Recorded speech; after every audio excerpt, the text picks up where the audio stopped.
नमो नारायण। सभी भक्तों पर ईश्वर की कृपा हमेशा बनी रहे। अब राजा पृथु ने पूछा कि हे महर्षि नारद, इसके बाद युद्ध में क्या हुआ तथा वह दैत्य जलंधर किस प्रकार मारा गया? कृपा करके मुझे ये कथा सुनाइए। नारद जी बोले, जब गिरजा वहां से अदृश्य हो गई और गंधर्वी माया में विलीन हो गई, तब भगवान वृषभध्वज चेतन में हो गए। उन्होंने लौकिकता व्यक्त करते हुए बड़ा ही क्रोध किया और विस्मिता मना जलंधर से युद्ध करने लगे। जलंधर शंकर के बाणों को काटने लगा, परंतु जब वह काट न सका तो उसने उन्हें मोहित करने के लिए माया की और पार्वती का निर्माण कर अपने रथ पर बांध लिया। तब अपनी प्रिया पार्वती को इस प्रकार कष्ट में पड़ा हुआ देखकर लौकिक लीला दिखाते हुए शंकर जी व्याकुल हो गए। शंकर जी ने भयंकर रौद्र रूप धारण कर लिया।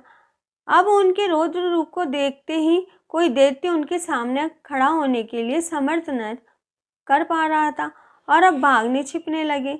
यहाँ तक कि शुंभ निशुंभ भी समर्थ न हो सके। शिवजी ने उस शुंभ और निशुंभ को शाप देकर बढ़ाई दिखारा और कहा, तुम दोनों ने मेरा बड़ा ही अपराध किया है। तुम युद्ध से भागते हो और तुम्हें मारना पाप है। इससे तो मैं तुम्हें अब नहीं मारूंगा, परंतु गौरी तुमको अवश्य मारेगी। शिवजी का ऐसे कहने पर सागर पुत्र जलंधर क्रोध से अग्नि के समान प्रज्वलित हो उठा। उसने शिवजी पर घोर बाणों की वर्षा आरंभ कर दी, धरती पर अंधकार कर दिया। तब उस दैत्य की ऐसी चेष्टा देखकर शंकर जी बड़े क्रोधित हो गए तथा उन्होंने अपने चरणाग्रुष्ट से बनाए हुए सुदर्शन चक्र को चलाकर उसका सिर काट दिया।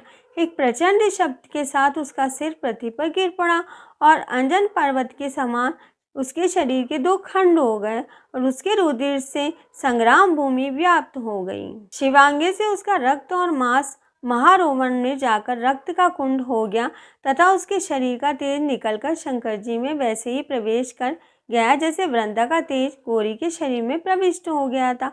जलंधर को मरा देख देवता और सब गंधर्व प्रसन्न हो गए और मां शारदा की प्रेरणा से स्वयं सहा हुआ।